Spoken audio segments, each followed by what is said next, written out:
Syederalun, sebanyak 9 delman atau becak kuda asal Padang, Sumatera Barat sudah 4 malam terakhir menghibur warga di Melabuh, Aceh Barat.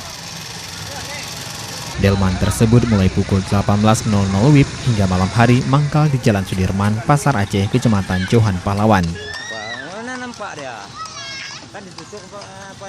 Rute yang dilalui meliputi ruas Jalan Merdeka, Jalan Teguh Umar, Jalan Perdagangan, dan kembali lagi ke Jalan Sudirman.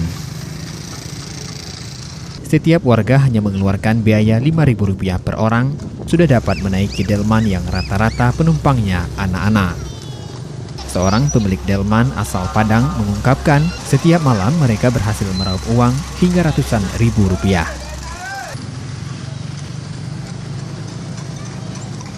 Dari Melabuh, Rizwan, Serambi On TV.